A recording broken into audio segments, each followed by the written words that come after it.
Sí, doctora. Se ve. ¿Están viendo el Power? Sí, doctora. ¿Listo?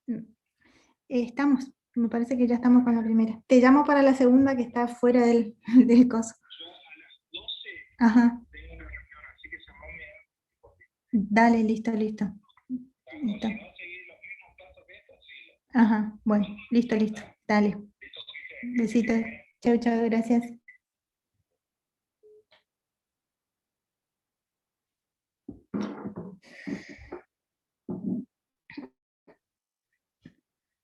Bueno, chicos, vamos a la clase. Yo otra vez, o sea, continúo, no es que otra vez, sino que continúa aislamiento. Así que por eso la clase no es desde la facu y necesitamos otro tipo de apoyo. Pero bueno, entonces, el tema de hoy es amenaza de parto prematuro. ¿Sí? Ahí les voy pasando vamos a ir hablando sobre por qué nos interesa tanto este tema, que es un tema ya aparte del el ámbito de la medicina, es importante para la salud del Estado, digamos, por la alta incidencia que tiene en el mundo y más, con más incidencia en los países de menores recursos como nosotros. Entonces, se refiere a el nacimiento de un recién nacido vivo ocurrido entre las 20 y 36 semanas. Nosotros en la definición general tenemos 22, pero nos queda un espacio. Sabemos que nosotros que a los nacidos menores a 20 semanas, menores a 500 gramos, los llamamos abortos, ¿verdad? Entonces, si los mayores a 22 son nacidos pretérmino, ¿qué queda entre las 20 y 22? Entonces, por eso utilizamos, para que sepan en términos generales, menores de 20 abortos, mayores de 20 prematurez. Y dentro de eso ya vamos a ver que hay subdivisiones, pero lo que está puesto en el Power es lo que figura en el libro, para que sepan y se entienda. Pero en la práctica, mayores a 20 prematurez, menores a 20 abortos. ¿Ah? Como les decía, su frecuencia es alta, en el mundo 9,6%. Para Argentina, acá esta cifra es la del libro también, que como siempre en Argentina tenemos problemas con los registros, pero les cuento que en los congresos de la especialidad, la frecuencia para nuestro país está alrededor del 12 a 15% de los nacimientos. No es 8,5 como figura en los registros, digamos, oficiales. Entonces representa 72.000 nacimientos al año, ¿sí? Y es el responsable, la prematurez, del 46% de la mortalidad infantil en menores de 1 año, ¿sí? La prematurez tiene consecuencias a corto plazo y a largo plazo para los recién nacidos, ¿sí? A corto plazo o en lo agudo, mayor morbimortalidad debido a la distrés respiratorio del recién nacido, las hemorragias intraventriculares, enterocolitis necrotizantes, ¿sí? Y a largo plazo, las secuelas de la prematurez a largo plazo tiene que ver con los distintos órganos y sistemas que no han completado su desarrollo y maduración, pero dentro de las más graves figurarían las neurológicas, como la PC, por ejemplo, la parálisis cerebral, leucomalacia periventricular, todas las neurológicas, secuelas auditivas, visuales, hipoplasia pulmonar, etc. ¿sí? Entonces, como ven, por eso les decía que es un tema de interés del Estado, porque afecta toda la vida de esa persona, de ese prematuro, desde el nacimiento hasta todo el resto de su vida.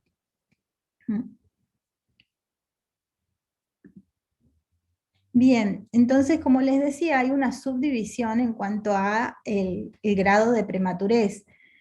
Por supuesto que a menor edad gestacional, el pronóstico es cada vez peor, ¿no? El nacimiento, a cuanto menor sea la edad gestacional del nacimiento, el pronóstico para ese recién nacido es peor. Entonces tenemos los prematuros extremos, que son los menores a 28 semanas. Los muy prematuros son los nacimientos entre las 28 y 32, o sea, 31,6 semanas. Prematuros moderados entre las 32 y 33,6 semanas. Y prematuros tardíos entre las 34 y 36,6 semanas. ¿Sí? Incluso hay más allá hay otra división que es pretérmino límite, que sería entre las 36,6 y 38 y 37,6 semanas, y que será término límite y término después de las 38 semanas. Pero bueno, dejémoslo que para nosotros 37 semanas en adelante ya es término. Por eso le hacemos esta subdivisión. ¿Sí? ¿Para qué sirve esta subdivisión? Como les decía, cuanto más prematuro, mayor es el riesgo y el pronóstico, el riesgo en cuanto a mortalidad y el pronóstico es peor. Y recuerden que todos los eventos que ocurren durante el proceso de maduración, primero formación y después maduración en el embarazo, tienen que ver con la edad gestacional. Y las conductas que vamos a tomar, que ya lo estuvieron viendo seguramente en otros casos clínicos de obstetricia, tiene que ver con la edad gestacional. Es uno de los pilares de toma de conducta en obstetricia: la edad gestacional, la salud materna y la salud fetal. Son nuestros tres grandes pilares de toma de conducta, ¿no? Bien, ¿hay factores de riesgo para el nacimiento prematuro? Múltiples, como ya creo que les había dicho en otras clases de obstetricia, podemos agrupar estos factores de riesgo, si quieren, para poder recordarlos de una manera práctica, es agruparlos en factores maternos, fetales y ovulares. Se puede hacer con casi cualquier cuestión en obstetricia. Acá están puestos al azar, pero tampoco están puestos por orden de frecuencia, cuáles son los que tienen mayor peso en cuanto a su mayor frecuencia de incidencia. Pero fíjense, antecedentes de parto pretérmino anterior es un factor de riesgo de mucho peso. Eleva la probabilidad de reincidencia en un 17%. O sea que para que vayan viendo en el caso de los factores de riesgo, hay cuestiones que ya tenemos que ir buscando, pesquisando desde el control prenatal, ¿sí? Desde el primer nivel de atención. Es por eso que cuando ustedes vieron la ficha de control prenatal, tiene con alerta, el alerta que es el colorcito amarillo que figura en el control prenatal, tiene que ver con todas estas cuestiones que vamos pesquisando desde el primer nivel, ¿sí? Antecedentes de parto pretérmino entonces anteriores, antecedentes de fetos muertos anteriores, antecedentes de rotura prematura de membranas. ¿Ustedes ya vieron, perdón, rotura prematura de membranas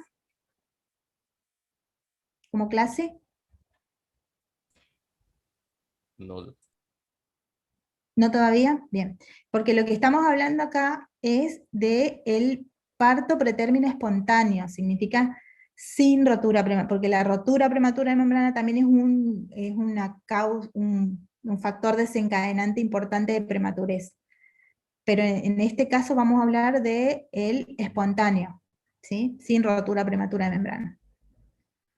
Antecedentes de abortos en el segundo trimestre, que eran esos abortos llamados tardíos, son esos abortos de más de 16 semanas, en realidad son los abortos tardíos.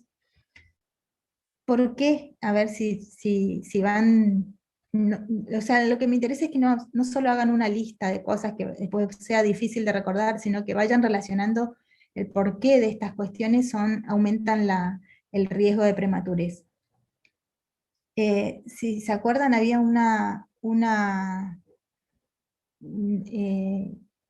es una patología, sino es una cuestión clínica ginecobstétrica que tiene que ver con malformación uterina, y era la hipoplasia uterina, ¿sí? Estaba relacionada a pérdidas sucesivas de embarazo cada vez a mayor edad gestacional, ¿sí? A medida que con cada embarazo el útero iba logrando distender un poquito más su cavidad y podría los embarazos ir llegando cada vez a mayor edad gestacional, pero para ir completando esa maduración, por decirlo de alguna manera, de la musculatura uterina, eh, y conseguir una mayor distensibilidad y compliance, tiene que haber pasado por pérdidas sucesivas, ¿sí? Bueno, eso tiene que ver, por eso hablamos de los abortos tardíos, que son diferentes a las causas de abortos del primer trimestre, como ustedes ya lo vieron en la clase de abortos. Embarazos dobles o múltiples, el polidramnios, todo lo que genere una mayor distensión distensión del útero, ¿sí? El útero va a adquirir una distensión como si fuera de término a menor edad gestacional, ¿sí? Como ocurre en el caso de embarazos múltiples o polidramnios. Infecciones urinarias, en este caso las sintomáticas o asintomáticas, están relacionadas con la prematurez. Bacteriurias, pielonefritis, infecciones urinarias bajas. Si pusiéramos por orden de frecuencia, pondríamos las infecciones del tracto génito urinario, porque las vaginosis bacterianas, que está ahí como factor a continuación, y las infecciones urinarias son las que más habitualmente están relacionadas con las contracciones uterinas anticipadas, ¿sí? Entonces, si pudiéramos por orden de frecuencia, pondríamos esas como causas, como factores de riesgo más frecuentes. Infecciones urinarias y la vaginosis bacteriana, que por lo que hay que ir a buscar. Factores uterinos, como dijimos, malformaciones, miomatosis, ¿eh? Incompetencia ítmico-cervical, que era lo que les acaba de contar, antecedentes de conizaciones cervicales retiradas en embarazos anteriores.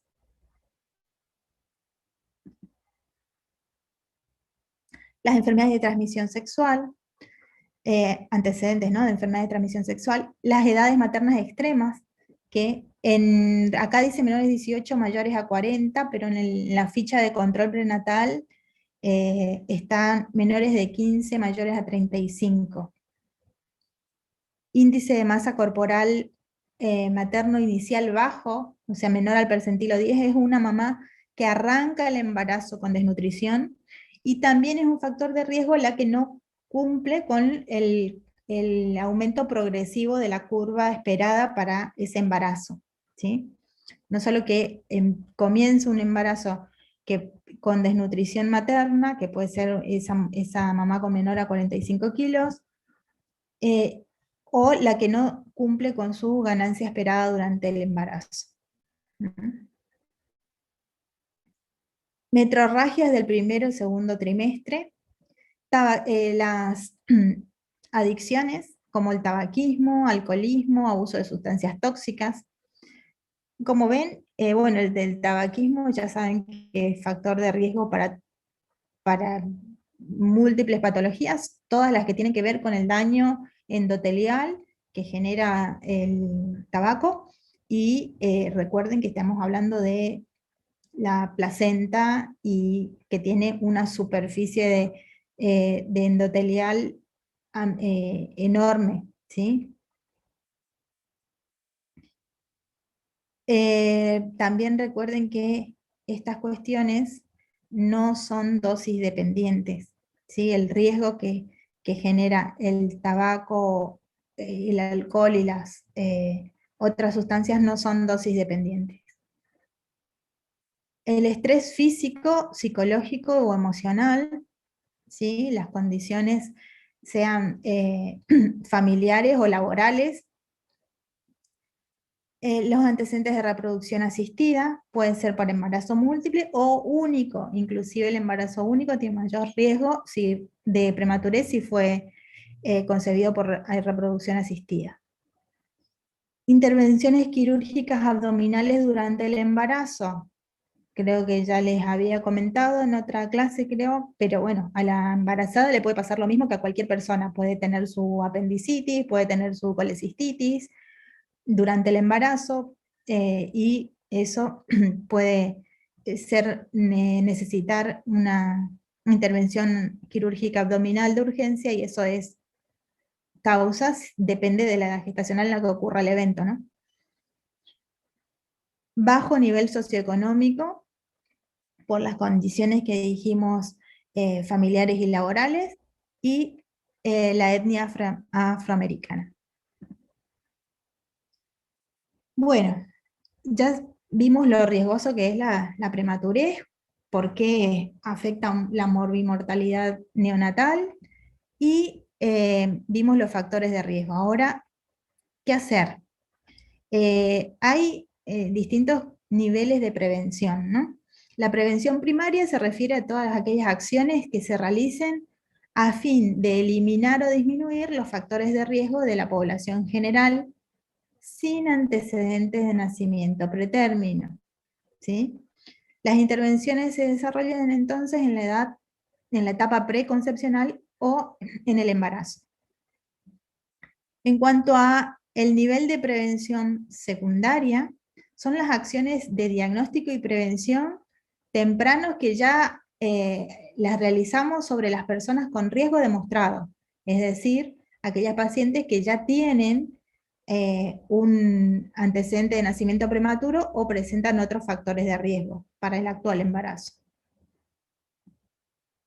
Y nivel de prevención terciaria son las acciones destinadas a reducir la morbimortalidad después de que se ha producido el daño. O sea, ya estamos con el parto prematuro inminente.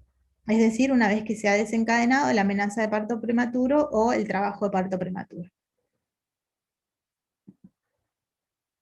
¿Qué hacemos en cuanto a prevención primaria entonces? Dijimos las medidas que tomamos sobre la población general sin riesgo. Si hablamos de fertilización asistida, creo que, a ver si en otro, sí, toda mujer que opte, o pareja, ¿no?, que opte por el tratamiento de fertilidad, debe recibir asesoramiento en cuanto a que estas técnicas son factores de riesgo para nacimientos prematuros, tanto para gestaciones múltiples como para gestaciones únicas, ¿sí? En cuanto a los suplementos nutricionales, anotamos todo, después vamos hablando de cada uno si quieren. Suplementos nutricionales, el cuidado odontológico, todo esto lo podemos hacer entonces en la preconcepción o en el control prenatal de bajo riesgo. Hablar sobre los estilos y hábitos de vida, pesquisar lo que es más habitual, que son las infecciones del tracto genitourinario. Y después vamos a ver que hay, esto está puesto acá porque se les podría ocurrir que es algo que podemos implementar, pero no está probado que tenga ninguna eficacia como prevención. Igual que la medición del cuello uterino como prevención primaria no es eficaz, sí, ya vamos a ver cuándo, ¿sí? Entonces, es lo que hablamos sobre fertilización asistida. En cuanto a los suplementos nutricionales, es obvio que cualquier mujer en edad fértil debería tener una dieta equilibrada, balanceada en cuanto a eh, proteínas, carbohidratos, minerales, y sobre todo incluir los ácidos grasos omega 3 eh, que están comprobados que reducen las concentraciones de citoquinas proinflamatorias, ¿sí? Entonces, no hay evidencia de que la suplementación nutricional en realidad prevenga el parto prematuro. Pero como estamos en una situación de prevención primaria, aprovechamos, además de darle las condiciones óptimas, o sea, quitar un factor de riesgo, darle las condiciones óptimas, aprovechamos también la situación de hacer la suplementación con ácido fólico, que sí está comprobado que reduce defectos congénitos durante el primer trimestre.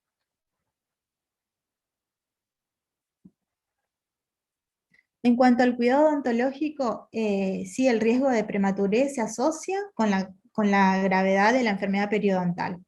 ¿sí? Y aumenta si la enfermedad periodontal progresa durante el embarazo.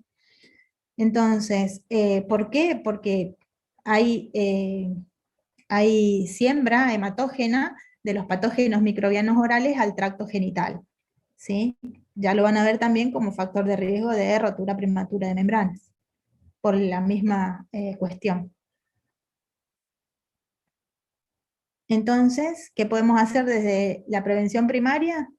La consulta odontológica y tratamiento temprano de cualquier patología o, en la cavidad oral, ¿no? En cuanto a los estilos y hábitos de vida, bueno, ya ven que hay situaciones sobre las que podemos trabajar y situaciones sobre las que no, pero sobre lo que podemos trabajar es esto lo que estamos haciendo en el primer nivel. Fomentar el abandono de adicciones como el tabaco, el alcohol y las drogas ilícitas, que dijimos que no son dosis dependientes. Y el tabaquismo se asocia comprobadamente a nacimiento prematuro, bajo peso al nacer, desprendimiento prematuro de placenta y alta mortalidad infantil. Eh, como estilos y hábitos de vida, mejorar las condiciones laborales, o por supuesto que no es lo mismo la embarazada que está sentada en una oficina que la embarazada que está hombreando bolsa o trabajando en el campo, de sol a sol, ¿no? Vamos a buscar, dijimos, buscar las infecciones del tracto genitourinario.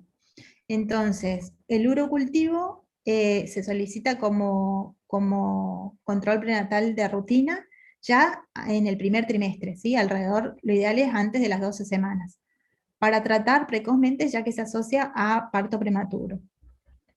Entonces, buscamos incluso la bacteriuria asintomática, ¿eh? Identificar como portadora a la embarazada. Si en el urocultivo se obtiene estreptococo del grupo B, que sabemos que en Argentina 12 a 15% de las embarazadas son portadoras de este germen y es el que causa más frecuentemente la sepsis neonatal precoz y muertes neonatales, el que está más relacionado a la muerte neonatal temprana por sepsis.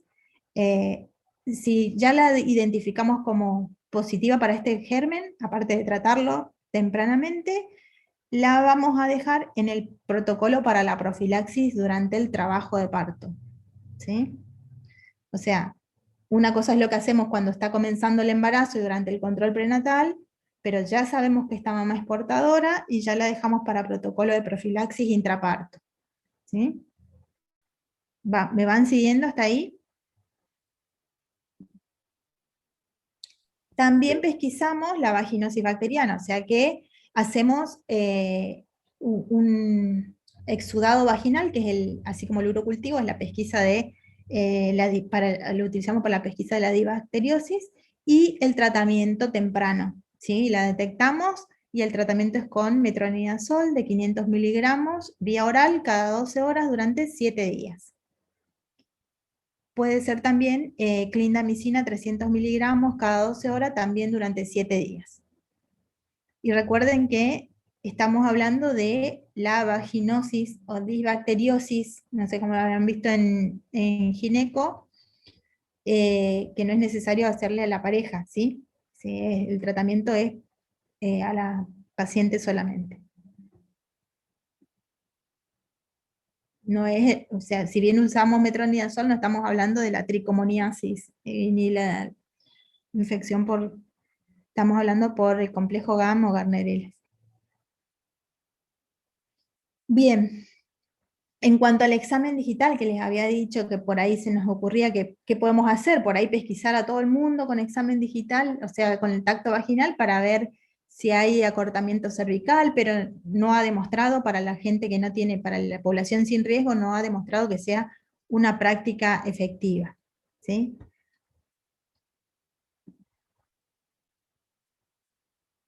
Medición de la longitud cervical mediante ecografía transvaginal. Eh, Tampoco para prevención primaria. No lo utilizamos, ¿por qué? tiene pobres valores predictivos positivos, baja sensibilidad y además no hay intervenciones de eficacia comprobada para esta población, así que no se recomienda la medición de la longitud cervical si no hay riesgo. No hay intervenciones de eficacia comprobada, porque si pesquisamos un riesgo, pesquisamos disminución de la longitud cervical antes de las 24 semanas en pacientes sin riesgo, tampoco vamos a hacer nada, entonces no se la utiliza. En este nivel, ya vamos a ver que en otro nivel sí. En prevención secundaria, que dijimos sobre las pacientes que vamos recordando, la prevención secundaria la hacíamos sobre pacientes que sí tienen factores de riesgo o antecedentes, ¿no? Entonces, lo mismo, estilo de vida y reposo, ¿sí? Los suplementos nutricionales, el examen digital, acá agregamos progesterona, que es esto sí está avalado, ¿sí? Lo que les pongo acá en esta guía básica es lo que tenemos como medicina basada en evidencias ya. La ecografía transvaginal y el cerclaje cervical. Entonces, con factores de riesgo, evitar jornadas laborales prolongadas y aumentar las horas de descanso nocturno. Esto, como les decía, que es una cuestión de Estado, de salud del Estado. ¿Qué intervenciones tiene el Estado en cuanto a esto? Y son todas las leyes que, que protegen a la embarazada y al cuidado prenatal, o sea, las licencias prenatales que tienen que tomarse en tiempo y forma, las licencias por patología asociada al embarazo, ¿m? Y incluso las licencias postnatales, digamos, para el cuidado del neonato prematuro.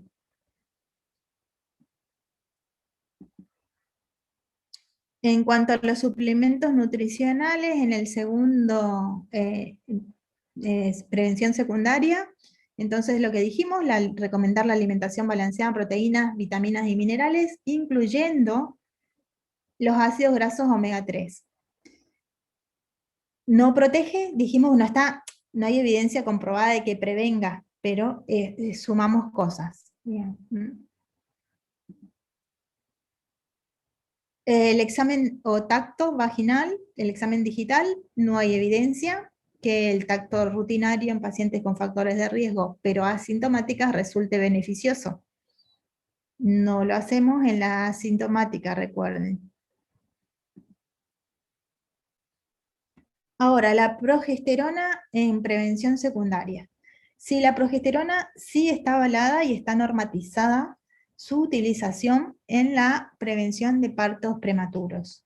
La progesterona es una hormona que protectora del embarazo por excelencia, ya lo saben, desde el primer trimestre, y en el segundo trimestre tiene otras múltiples acciones, aparte de sostener la funcionalidad del cuerpo lúteo.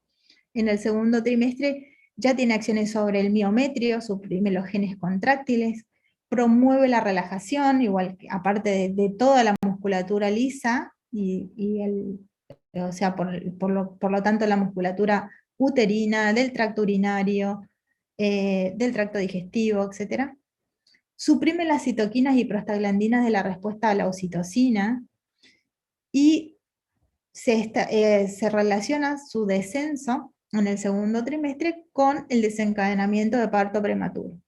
Por lo tanto, sí está protocolizada su utilización como progesterona micronizada, que se puede utilizar vía vaginal, o sea, ya se hicieron muchos estudios en comparación entre la medroxiprogesterona, la progesterona micronizada, la metilprednisolona, etc. Bueno, ya sabemos que la que mejor funciona es la micronizada, por eso ya les doy la que se usa solamente, que se utiliza en 100 a 200 miligramos días, entre las 20 y 36 6 semanas. O sea, se puede usar durante todo el embarazo. ¿En quiénes? Dijimos, en prevención secundaria, pacientes con antecedentes o factores de riesgo, historia de parto prematuro o cuello acortado visto por vía ecográfica transvaginal.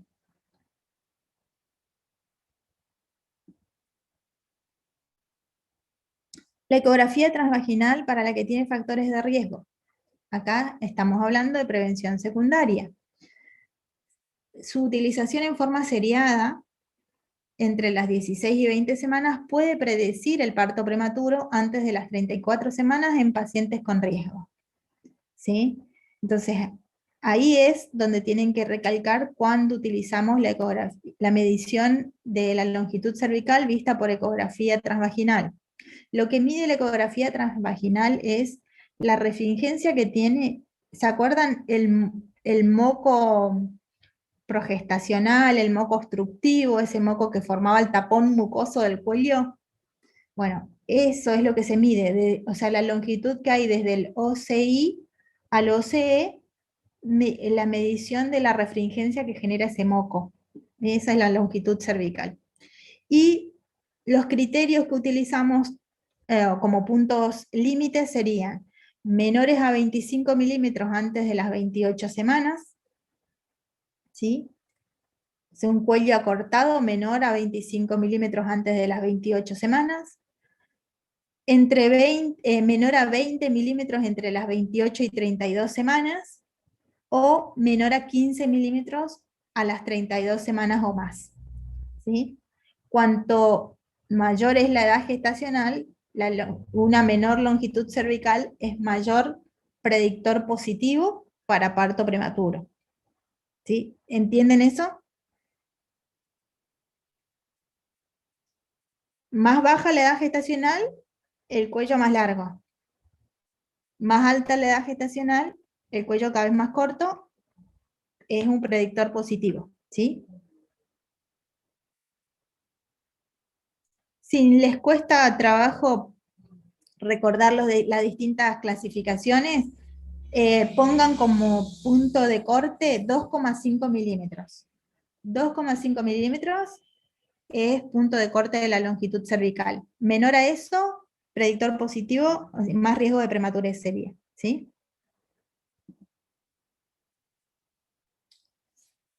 El cerclaje cervical. El cerclaje es una intervención quirúrgica sobre el cuello uterino que tiene como finalidad, ¿se acuerdan que dijimos que el útero no tiene esfínter? ¿Sí? Lo que hace la contención, lo que hace funcionalmente la contención de todo lo que esté por encima en la cavidad uterina es el OCI. Entonces, el cerclaje cervical refuerza la contención que genera espontáneamente el OCI. Es un procedimiento quirúrgico.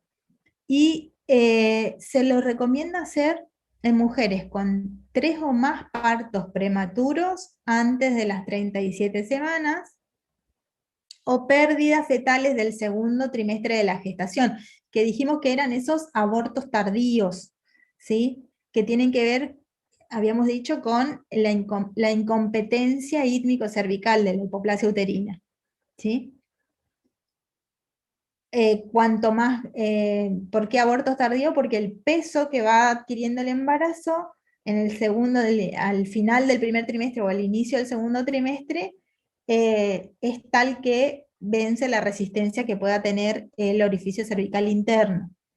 Entonces, con antecedentes de pérdidas, como dijimos, o con antecedentes de aborto o parto tardío, aborto tardío o parto prematuro, antes de las 34 semanas, con una longitud cervical menor a 25 milímetros. ¿Sí? O sea, factores de riesgo y longitud cervical menor a 25 milímetros. A ver si hay una fotito, creo que hay una fotito. Ahí nos muestra cómo se realiza el cerclaje.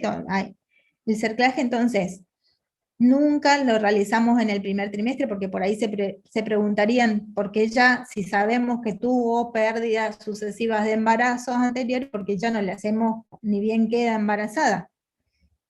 ¿Por qué creen que no? Porque recuerden que estamos hablando de prevención secundaria, o sea, prevención en pacientes con factores de riesgo o antecedentes. si tiene factores de riesgo o antecedentes, porque ya no le hacemos ni bien queda embarazada, ni bien hacemos diagnóstico de embarazo. ¿Por qué creen? Porque ¿cuáles son las causas más habituales de abortos? De pérdidas en el primer trimestre, de pérdidas de embarazo en el primer trimestre.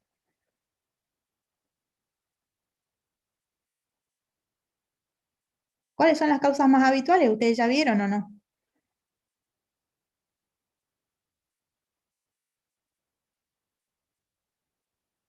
Las causas más habituales no son las relacionadas, estas que dijimos, con estos factores de riesgo, son las Con genética, genéticas, doctora. ¿sí? Entonces, si el embarazo se va a perder por causa genética, no tiene sentido que yo haga un cerclaje, ¿sí? Entonces, superado el riesgo del primer trimestre, por eso el cerclaje se hace siempre después de las 16 semanas. Superado el riesgo del primer trimestre, ahí recién suponemos que el riesgo de las pérdidas anteriores no fue por causa genética, ¿sí? Entonces, esperamos. Igual hay indicaciones y contraindicaciones para realizar un cerclaje, pero ahí en la fotito les muestra, hay distintas técnicas también, algunas son de compresión externa, como la banda elástica, utilización, y otras son con puntos transfixiantes a través del cuello uterino, sin involucrar la mucosa, que involucre solamente la muscular, y el punto se deja fuera subseroso, eh, el nudo, digamos, se deja fuera subseroso para ser retirado cuando el embarazo llega a término, ¿sí? Se utilizan hilos que son irreabsorbibles para que puedan ser retirados cuando el embarazo llega a término. Ahí nos muestra el cerclaje con banda, ¿ven? Que este es una banda externa, no es un punto transfixiante, pero la finalidad, la finalidad es la misma, ¿eh? Entonces, fíjense, las membranas ahí en relación al orificio cervical interno son un tema a tener en cuenta.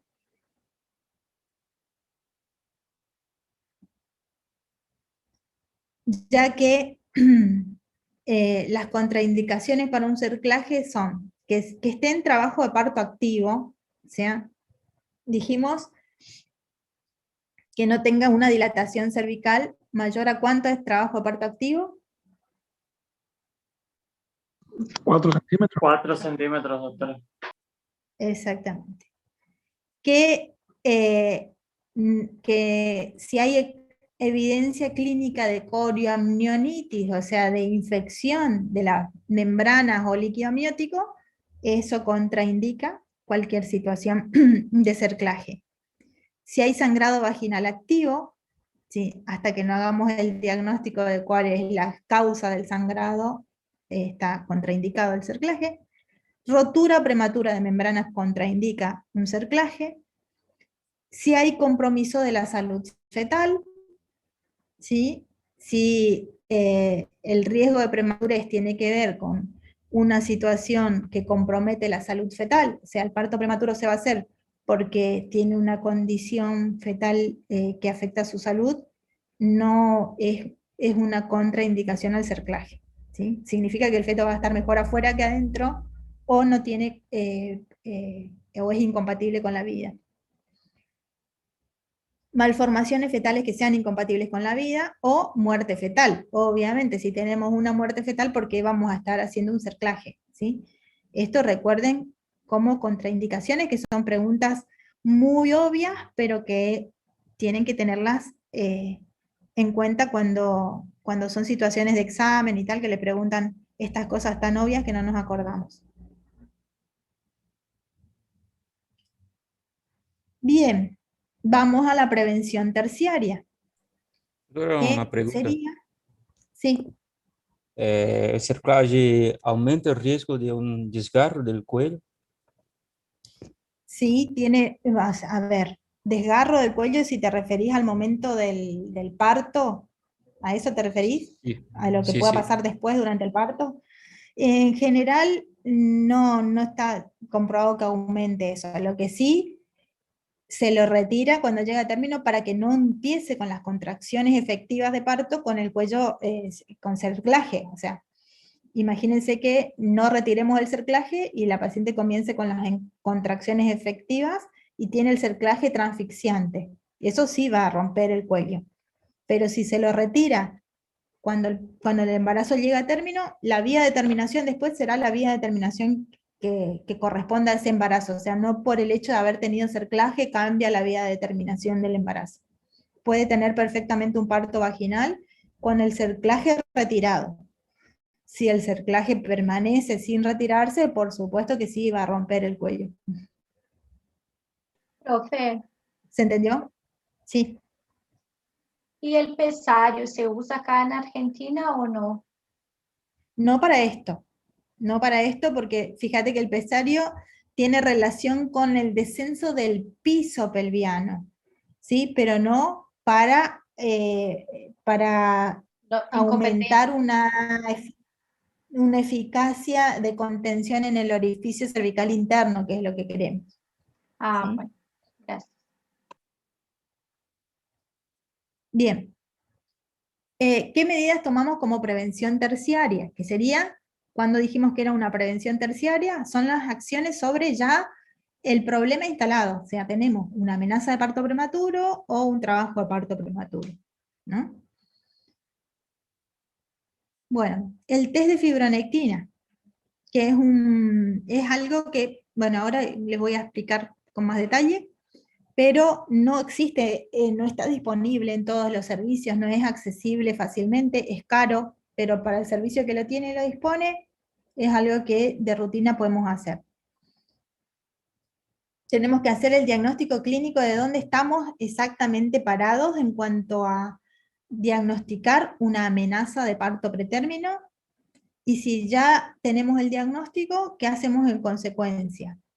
Acelerar el proceso de maduración pulmonar fetal, la terapia tocolítica, que para ganar tiempo, la neuroprotección fetal y la profilaxis para estrepto del tipo B. A ver, el test de fibronectina, que les dije que para el que lo tiene disponible que lo haga, porque es una glucoproteína que está presente en las secreciones cérvico-vaginales, o sea, se lo rescata de vagina, y normalmente está elevada durante las primeras 22 semanas, pero después disminuye entre las 22 y 34 semanas. ¿Sí? Vuelve a aumentar antes del parto.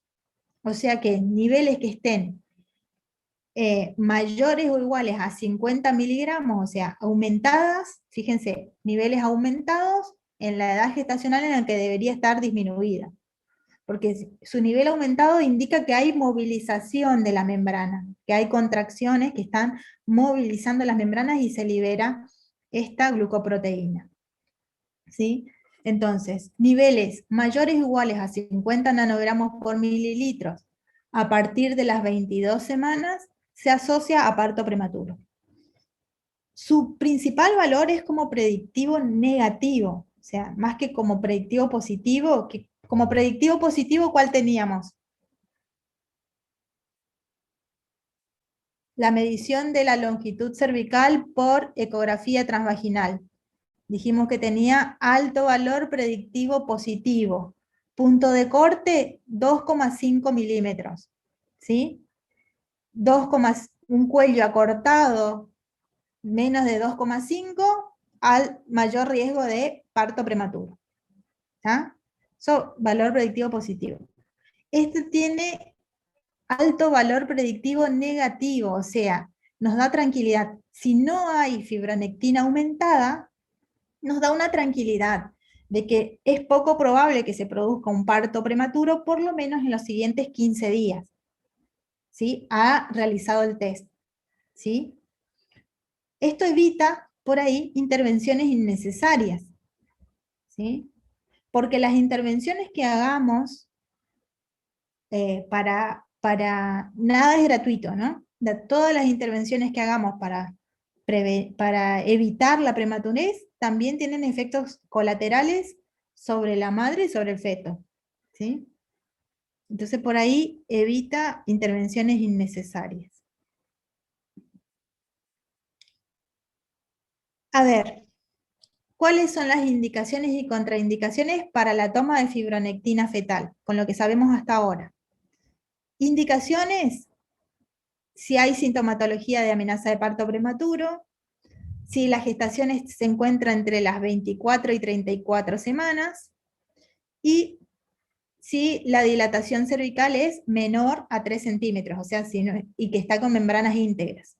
¿Sí? Que no esté en trabajo de parto prematuro franco y que esté con membranas íntegras. Mayor a 24, porque menor a 24 dijimos que normalmente está aumentada, y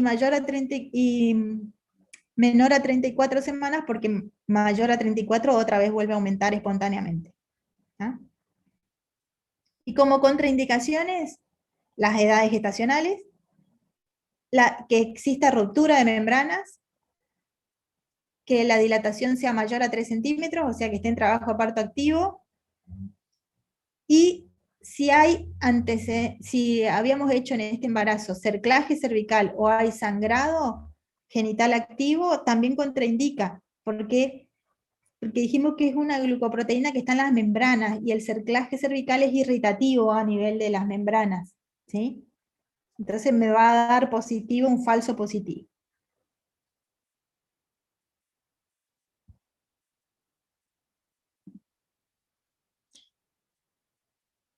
Bueno, dijimos, hacer fibronectina si la tenemos disponible, como para saber de cuánto tiempo disponemos, porque dijimos que su mayor valor era como predictivo negativo, ¿sí? Y hacer diagnóstico de situación. Cuando hacemos diagnóstico de que estamos ante la inminencia de un parto prematuro, tenemos que tener contracciones uterinas y tenemos que tener modificaciones cervicales. ¿Cuántas contracciones uterinas? Por lo menos una cada 10 minutos que duren entre 25 y 30 segundos, diagnosticadas por la clínica palpatoria, o sea, por el método de Calklin, ¿se acuerdan? ¿Cuántas contracciones uterinas teníamos al inicio del trabajo de parto? 2 a 3. De 1 a 3 que duren por lo menos 20 a 30 segundos, dijimos, ¿no? Y al final del trabajo de parto, seguramente van a ser más numerosas, más intensas y más frecuentes. Pero lo que necesitamos para saber que estamos ante una amenaza de parto, entonces que tengamos contracciones similares a las que hay en el inicio del trabajo de parto, que estén persistentes durante más de 1 hora. ¿Mm?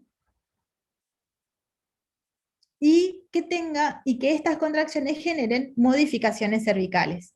¿Qué modificaciones? Un borramiento cervical que no sea mayor a 50%, y dilatación cervical que no sea mayor a 3 centímetros. ¿Por qué? Porque si el borramiento es mayor a 50% y la dilatación es mayor a 3 centímetros, ya no es una amenaza de parto, sino ya estamos en un trabajo de parto, ¿sí? Y recuerden que el trabajo de parto en fase activa no se frena con nada. La única situación en la que podemos actuar es en este periodo, que es el de preparto, ¿sí? Bien, y todo esto entonces, contracciones uterinas que sean de inicio de trabajo de parto por un periodo de más de 1 hora, y modificaciones cervicales, borramiento y dilatación no superior a los de inicio de fase activa, en las edades gestacionales que dijimos, entre las 20 y 36 semanas. ¿Sí? ¿Qué hacemos? Si tenemos diagnóstico, a veces el diagnóstico lo hacemos en el primer examen sin dudas, y a veces hay dudas en el diagnóstico cuando el primer examen no es tan taxativo, o sea, tengo contracciones pero las modificaciones cervicales no me parecen, o las contracciones no me parece pero el cuello me impresiona que está cortado, pero las contracciones no me parecen. Bueno, cuando hay dudas, se deja en reposo a la madre en un ambiente tranquilo, y el mismo examinador la vuelve a examinar al cabo de 1 hora de reposo. Y entonces Si las condiciones progresan, tenemos diagnóstico de amenaza de parto prematuro y la paciente se interna. Se interna y se realiza el examen clínico obstétrico, que el examen clínico obstétrico de rutina, como no podemos obviar como cualquier internación clínica, tendiente a qué? Examen clínico obstétrico y exámenes complementarios. Recuerden que tenemos, dijimos, pilares donde, para tomar cualquier conducta en obstetricia. ¿Tendientes a qué todo esto? A valorar la salud materna, la salud fetal, la edad gestacional en la que estamos parados. Son nuestros pilares para tomar cualquier conducta, ¿sí? ¿Qué incluía el examen clínico obstétrico? Pesquisa de todos esos factores de riesgo que dijimos, ¿sí? Altura uterina, que no haya sobredistensión, que no haya polidramnios, que no haya embarazo múltiple, que no haya miomatosis asociada al embarazo. O sea, todo el examen clínico obstétrico tendiente a ver cuáles de esos factores de riesgo puede estar desencadenando esto, ¿sí? Estudios complementarios. ¿Qué estudios complementarios creen que necesitamos acá?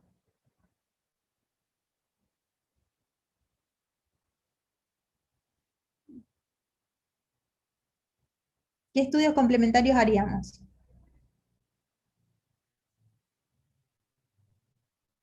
¿Cuáles eran nuestros pilares? Salud materna, salud fetal y edad gestacional. Entonces, para salud materna, que esté generando algo relacionado a la prematurez, ¿qué buscamos?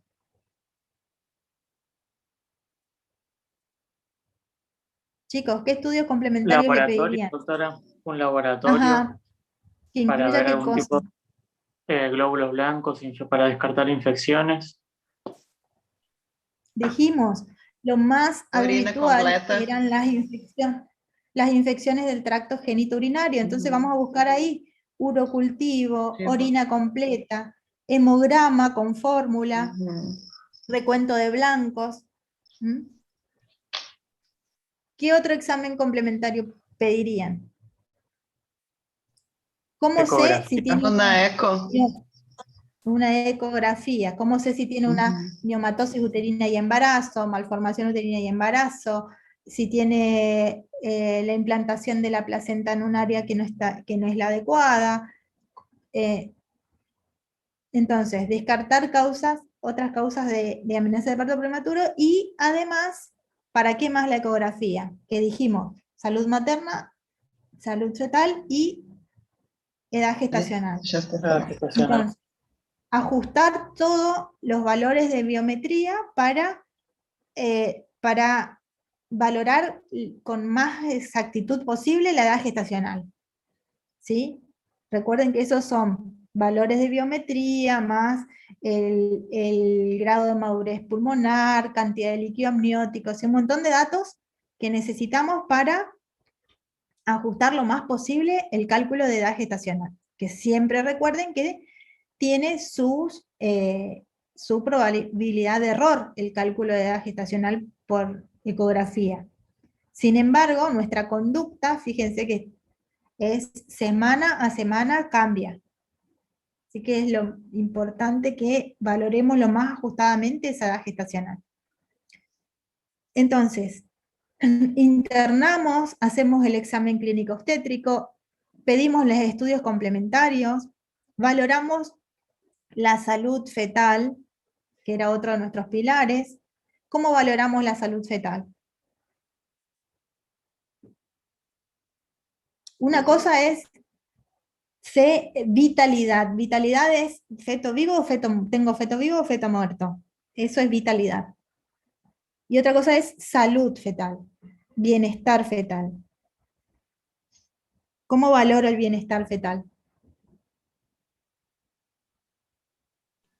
Perfil biofísico, pero que se hace con ecodoppler de las arterias cerebral medias. Aparte de la ecografía, que ya le pedimos para biometría, pero también les sirve para valorar salud fetal, ecografía, ecodoppler monitoreo cardíaco fetal. ¿Se acuerdan que dijimos que era un estudio para valorar la salud fetal?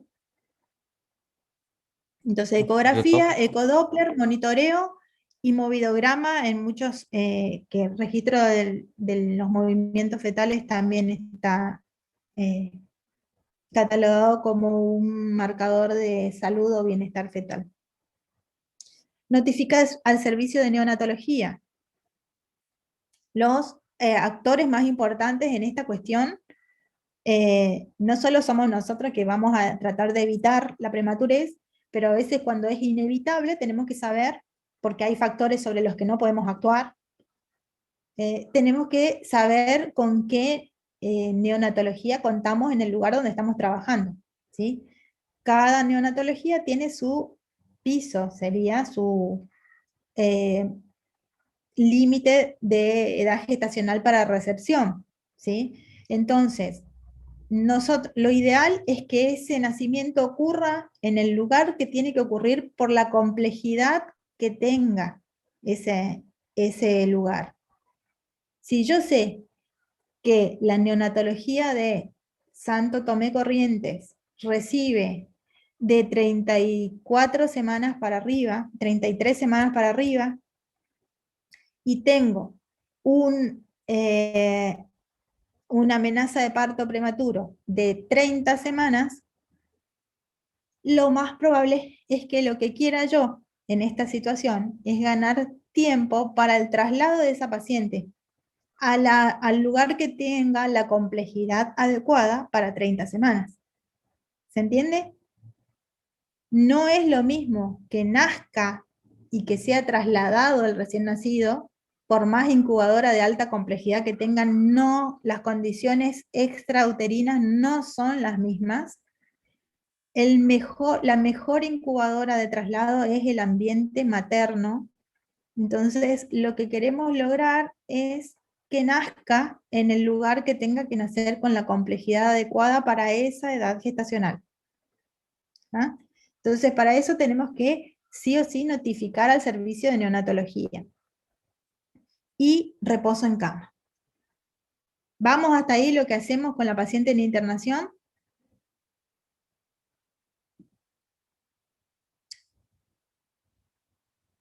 En cuanto a, dijimos que uno de los riesgos del nacimiento prematuro inmediato era, le nombré como principal, el distrés respiratorio, la dificultad respiratoria, el distrés respiratorio del recién nacido, porque es de los sistemas que maduran más tardíamente. Y es el sistema fundamental y necesario para su adaptación al ambiente extrauterino, es el sistema respiratorio, ¿sí? Entonces, ¿a qué nos referimos con maduración del sistema respiratorio? ¿Qué necesita el pulmón fetal para poder expandirse y respirar fuera del ambiente materno? Necesita factor surfactante, que es el que mantiene distendidos los alvéolos. ¿Cuándo se genera espontáneamente el factor surfactante pulmonar? A partir de las 34 semanas. A partir de las 34 semanas, exactamente, espontáneamente. Siempre recuerden que nada es blanco o negro en medicina. Hay situaciones clínicas maternas que pueden acelerar este proceso de maduración, como por ejemplo la hipertensión arterial y el embarazo. Hay otros factores clínicos que pueden retardar el proceso de maduración, como por ejemplo la diabetes gestacional y el embarazo. Y lo otro es que nunca tenemos tan exacta la edad gestacional, o sea, un 34 semanas, que depende de por cuál fue nuestro parámetro, si tiene o no tiene ecografía del primer trimestre, si tiene o no tiene FUM cierta, etcétera, los 1500 cosas que ustedes ya saben que necesitamos para el cálculo de edad gestacional, y que un 34 puede ser un 33 o puede ser un 35. ¿Sí? Tengan todo esto en la cabeza para cuando tengamos que tomar conducta. Entonces, espontáneamente ocurre a partir de las 34 semanas.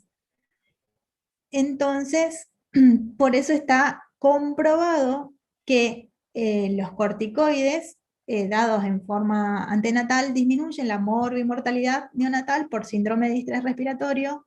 También disminuye, como los corticoides son estabilizantes de las membranas, también disminuyen el riesgo de hemorragia intraventricular, de enterocolitis necrotizante, del ductus arterioso patente, la displasia broncopulmonar y la muerte neonatal.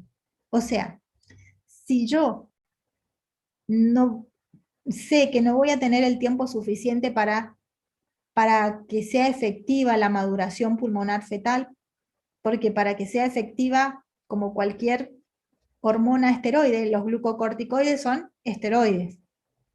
Entonces, necesitan un tiempo para obtenerse, para poder obtenerse la respuesta. ¿Cuánto tiempo? Ya lo 48 habíamos horas. visto exactamente, cuando vimos las hormonas sexuales, ya las habíamos visto, como mínimo 48 horas para ver la respuesta. Si yo creo que no voy a contar con esas 48 horas para ver la respuesta de, de los glucocorticoides a nivel maduración pulmonar, igual le hago. Igual le hago porque fíjense que tengo beneficios en los otros órganos y sistemas. Tengo beneficio para disminuir la hemorragia intraventricular, la enterocolitis necrotizante, etc. Entonces, igual le hago aunque no me dé el tiempo. Pero para maduración pulmonar fetal debe utilizarse en un ciclo único. Es efectivo, dijimos, entre las 24 y 34 semanas. No antes, porque si tengo un embarazo de 20 semanas, no le voy a dar corticoides, ¿por qué? De 21 No hay semanas, por neumonocito. decirle. No hay No hay neumonocito tipo 1. ni siquiera hay ni los neumonocitos tipo 2, que son los que primero tienen que aparecer, no es que llegan, sino que se generan ahí, pero van sembrando el epitelio alveolar. Entonces, a partir recién del segundo trimestre, el final del segundo trimestre. Entonces, entre las 24 y 34 semanas es efectivo. ¿Y qué glucocorticoide utilizamos? De primera elección la beta-metasona. Es de primera elección, ya está recontra comprobado. ¿Y qué dosis utilizamos? 24 miligramos.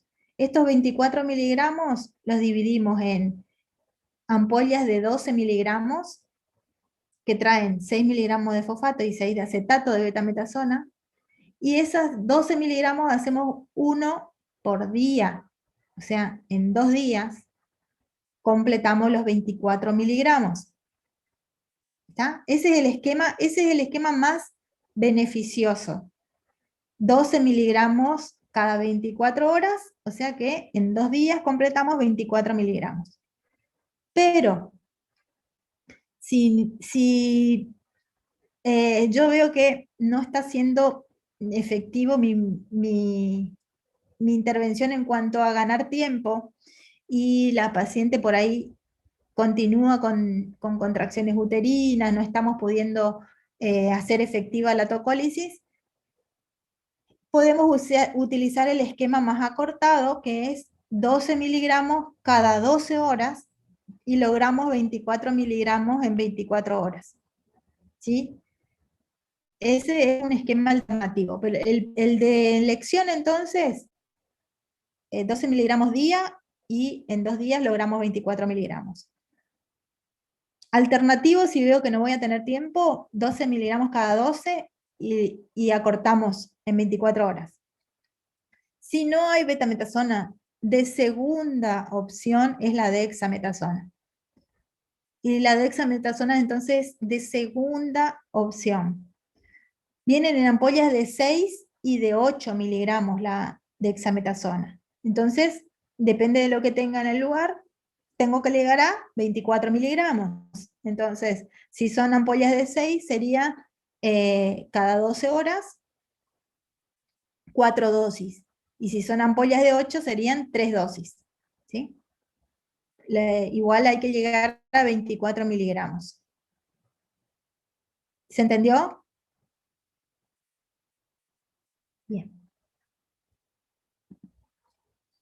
Entonces, internamos la paciente, hacemos los exámenes el examen clínico y complementario buscando causas y factores de riesgo o desencadenantes sobre los cuales podemos actuar.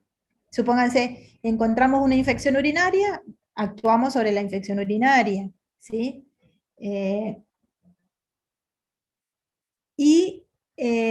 Ganamos tiempo para acelerar el proceso de maduración pulmonar, y para ganar tiempo utilizamos la terapia tocolítica o útero-inhibidora, es lo mismo. ¿Sí? Son sinónimos, útero-inhibición o tocolisis. Entonces, la indicación de la terapia tocolítica es posponer el nacimiento para permitir el efecto óptimo de los corticoides, y de ser necesario, ganar tiempo también para el traslado de la embarazada a una unidad de cuidados neonatales con la complejidad adecuada para esa edad gestacional, ¿no?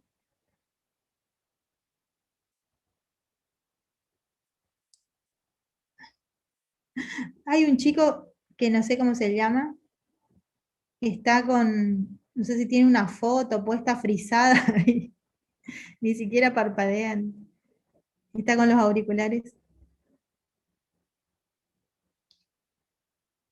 Bien, esa es la finalidad de la terapia tocolítica. Y hay distintos, sí, no sos vos el de remera blanca, sino es el de remera azul.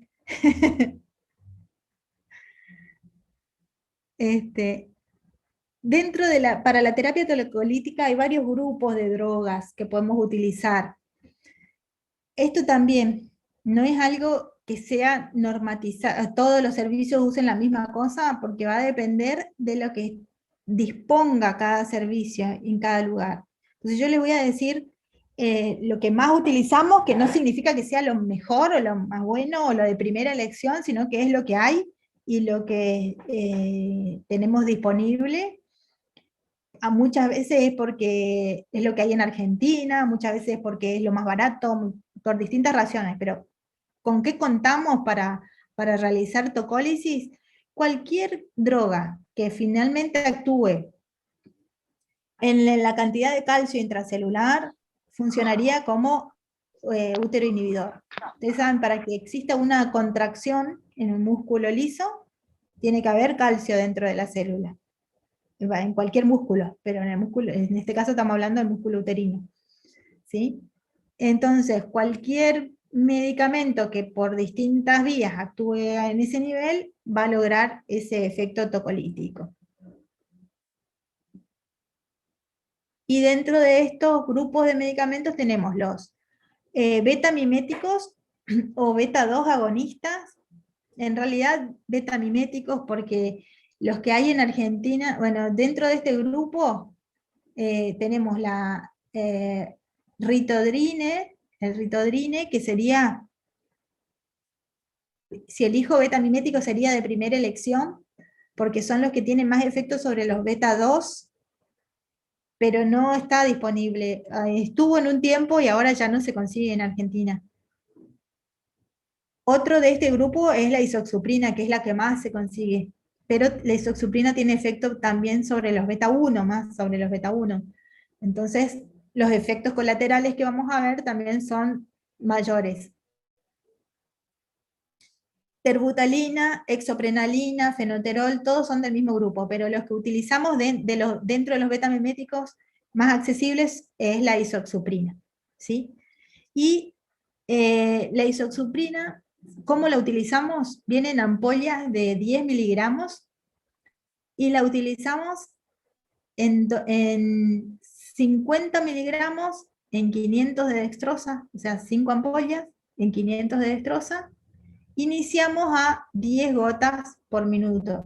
Iniciamos el goteo a 10 gotas por minuto. Como la isoxsuprina tiene una vida media corta, el efecto lo vamos a ver en 30 minutos.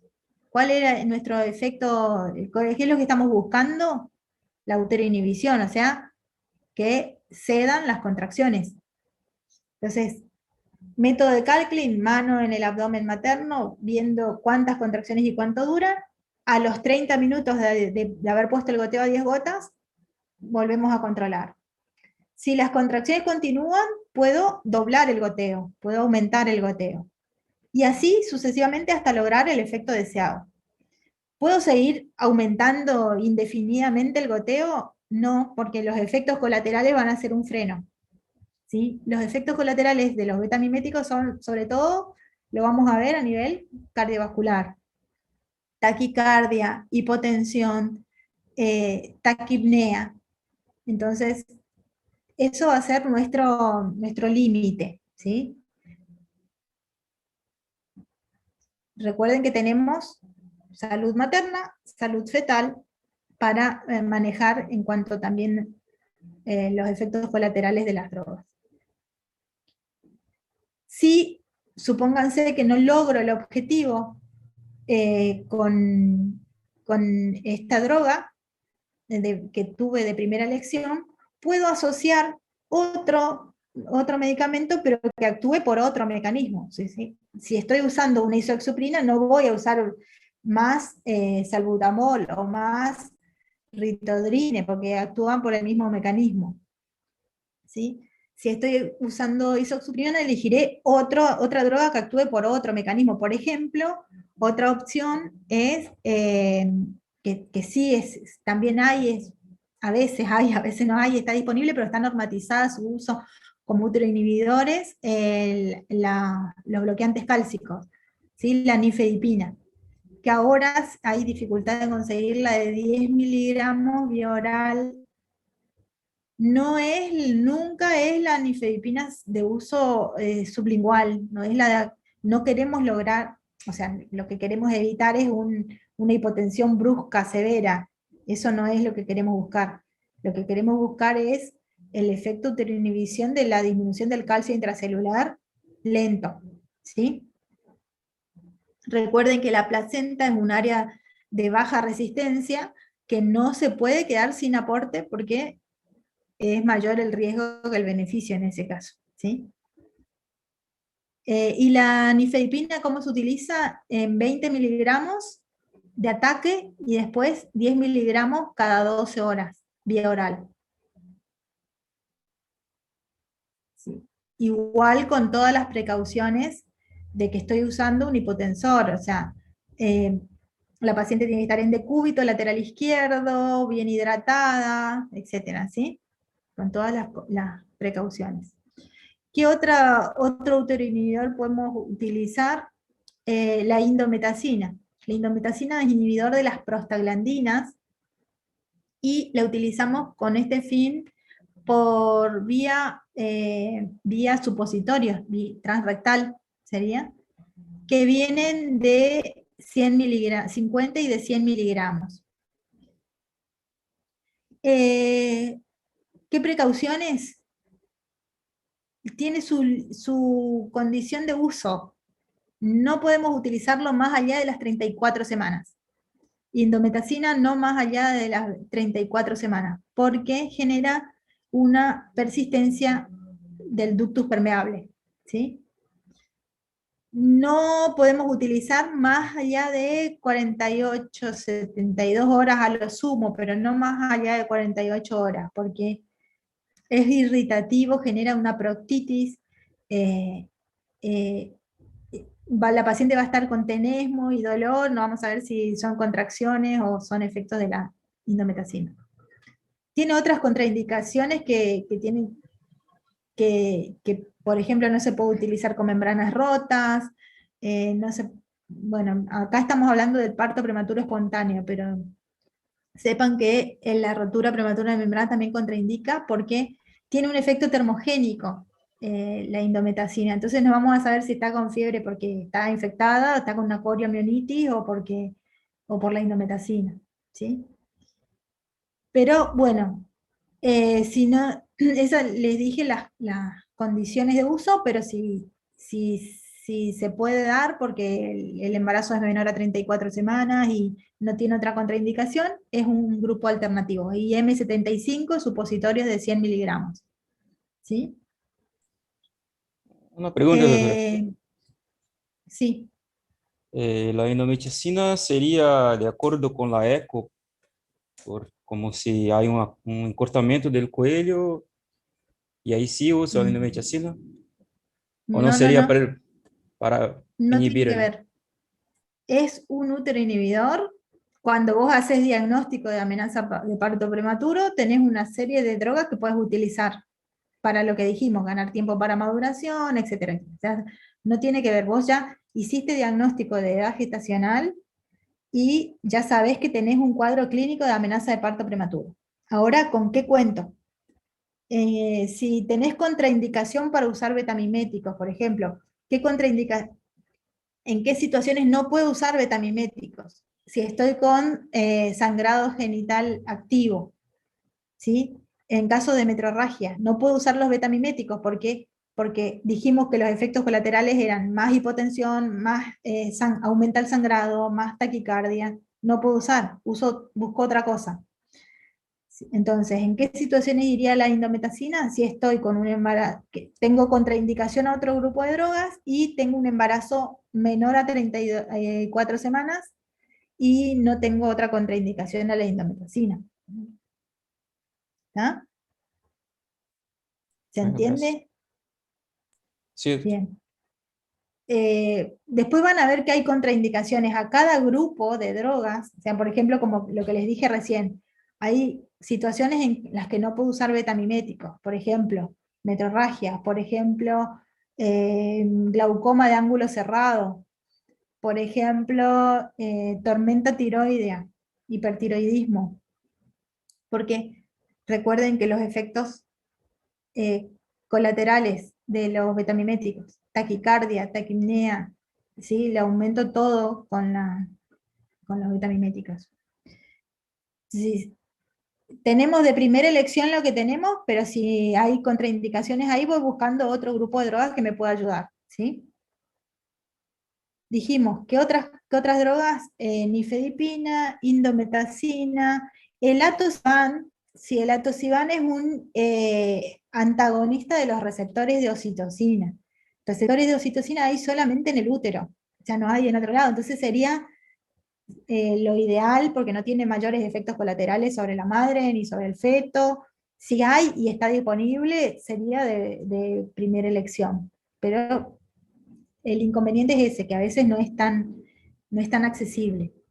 Y el atosiban se utiliza en bolos intravenoso, 6,75 miligramos cada 3 horas. ¿Mm? ¿Estamos? Progesterona. Dijimos que la progesterona tenía un efecto miorrelajante, o sea, sobre el músculo liso, y además disminuye el calcio intracelular y la formación de las uniones GAP en las células miometriales. Entonces, la utilizamos, dijimos que era la progesterona micronizada, que viene para su utilización vía oral o vía vaginal. Por cualquier mucosa se absorbe bien y cumple la misma función. Supónganse que tengo un sangrado genital, una placenta previa, por ejemplo, no puedo usar la vía vaginal, no voy a usar la vía vaginal, voy a usar la vía oral. Si tengo una amenaza de parto prematuro donde no tolera la vía oral, supónganse que le doy la progesterona y le genera vómitos, náuseas, no tolera la vía oral, bueno, en esa situación utilizo la vía vaginal, pero es otra opción, la progesterona micronizada de 100 a 200 miligramos cada 12 horas, ¿se acuerdan? Entre la semana 24 y 34. Y se puede utilizar durante todo el embarazo, hasta las 36,6. Pero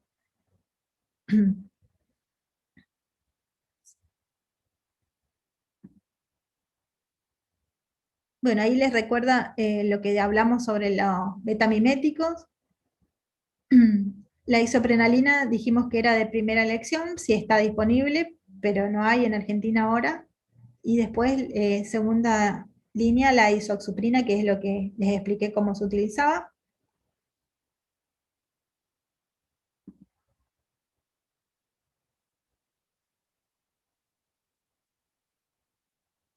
Acá una ayuda a memoria para los mecanismos de acción de los distintos grupos de drogas. El sulfato de magnesio también, como termina disminuyendo, es un antagonista del calcio intracelular, bueno, podría funcionar como uteroinhibidor, pero no se lo usa, porque la dosis efectiva está muy cerca de la dosis tóxica. ¿Sí? Teniendo otras opciones medicamentosas, no utilizamos el sulfato de magnesio como útero inhibidor. Ya van a ver el sulfato de magnesio para otra cosa. Acá en amenaza de parto prematuro lo vamos a usar para neuroprotección, y lo van a ver en la hipertensión para prevenir la convulsión eclámptica. Inhibidores de la síntesis de prostaglandina, que dijimos bloquea la enzima ciclooxigenasa, y antagonistas cálcicos,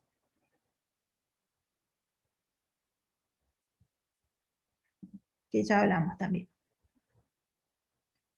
Contraindicaciones, recordar contraindicaciones de los beta-miméticos: enfermedad cardíaca, como lo que les dije, el hipertiroidismo, taquicardias paroxísticas, bueno, diabetes, hipertensión, tirotoxicosis mal controlada.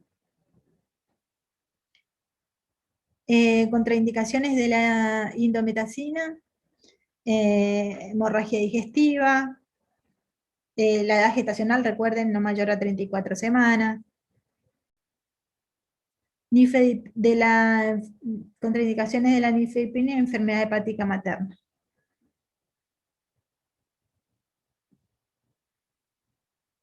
¿En qué situaciones no hacemos uteroinhibición con ningún grupo de drogas? ¿Sí? Vimos que hay grupos de drogas que tienen contraindicaciones, pero ¿en qué situaciones no uteroinhibimos con nada? No podemos uteroinhibir. Si hay muerte fetal intrauterina, ¿por qué estaríamos uteroinhibiendo si hay comprobado muerte fetal? ¿Se acuerdan que dijimos tenemos 3 pilares diagnósticos para toma de conducta? Salud materna, salud fetal, por eso tenemos que chequear todo eso antes de iniciar cualquier terapéutica, y edad gestacional. Entonces, malformaciones fetales que sean incompatibles con la vida, por ejemplo la anencefalia, ¿sí? Evidencia de compromiso de la salud fetal, dijimos alguna condición durante el embarazo, que sea patología asociada o patología fetal que comprometa su salud.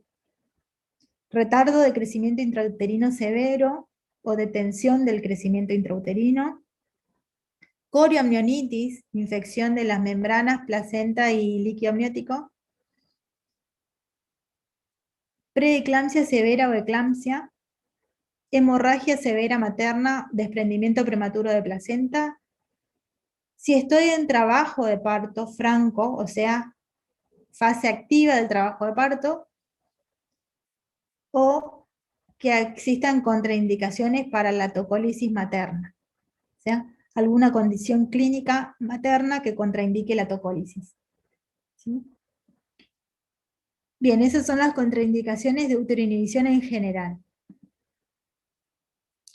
En cuanto a la neuroprotección fetal, la parálisis cerebral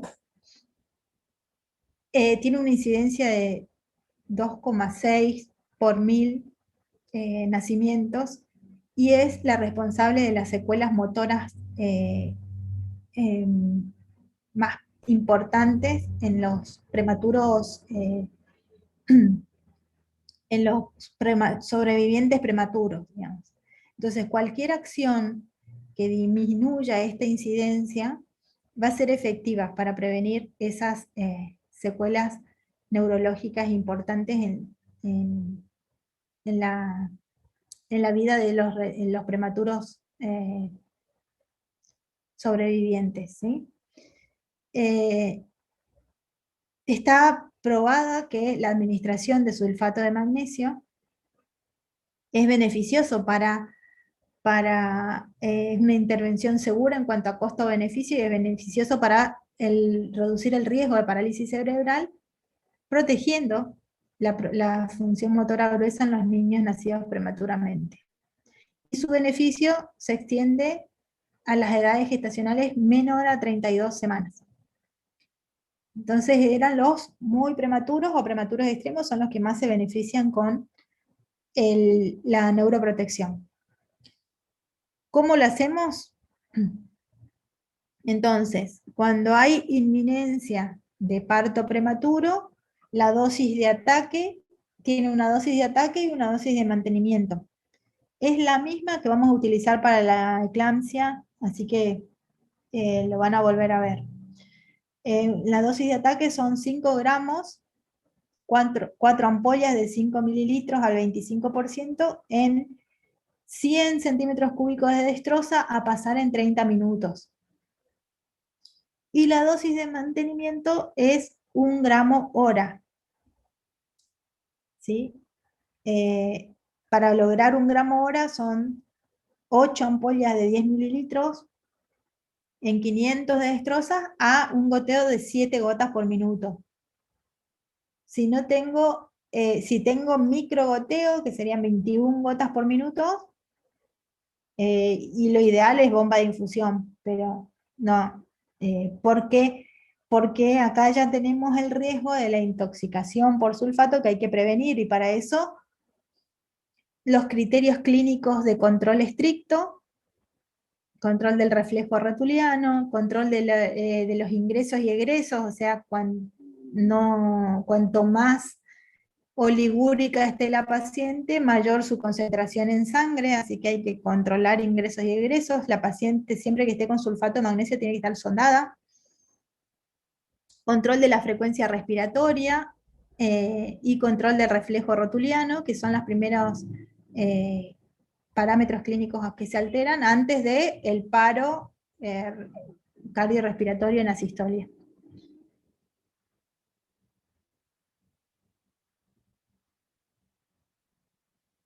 Bien, ¿qué otra cosa hacemos?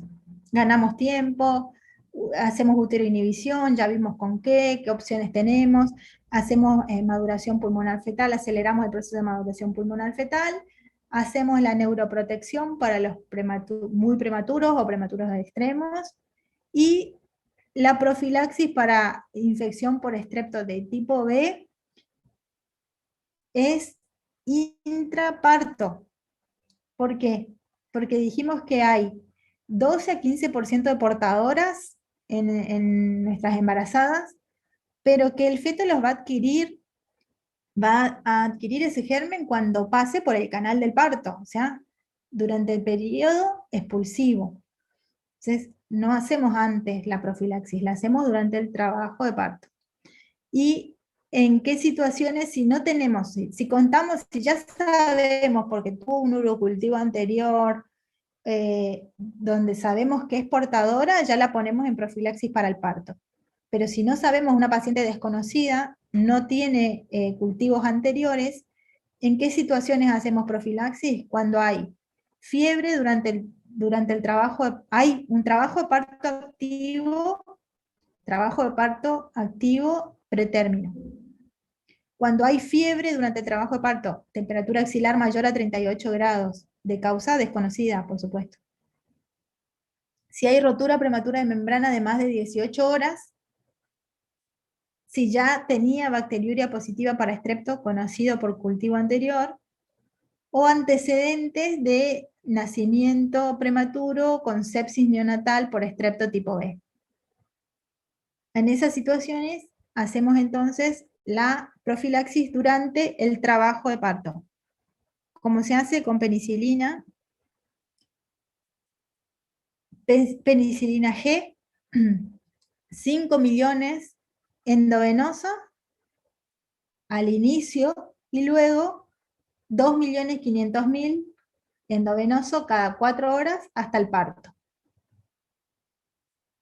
cada 4 horas, porque recuerden que el trabajo de parto lleva horas, ¿no?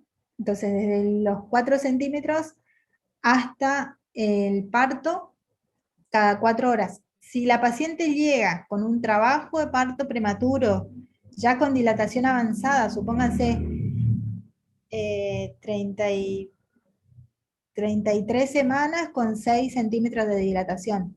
A lo mejor me da el tiempo para hacer una dosis de la dosis de ataque, y ya no me dé el tiempo para hacer la mitad de la dosis, porque no voy a tener 4 horas, pero se hace siempre el ataque y después, depende de dónde estemos en el trabajo de parto, cada 4 horas, ¿sí? Y recuerden lo mismo, si bien en trabajo de parto no tengo tiempo para la maduración pulmonar fetal, como este caso que les dije, 33 semanas, 6 centímetros de dilatación. Yo sé que no voy a poder hacer una dosis cada 24 horas, no. Le hago igual la dosis intraparto porque me va a favorecer para las otras cuestiones, no para la maduración. Yo sé que no voy a tener tiempo para la parte pulmonar, pero sí para las otras cuestiones. Bien, acá terminamos, chicos, en amenaza de parto prematuro. ¿Alguna pregunta?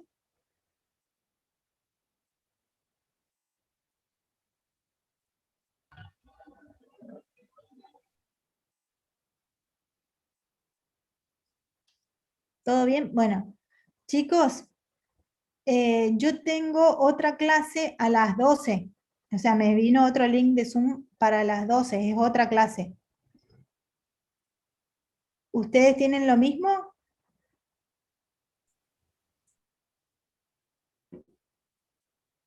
Tenemos Sí, una clase a las 12, pero no sé con quién, doctora. Si con usted o con el doctor Suárez. Bueno, el link decía las entonces, Suárez.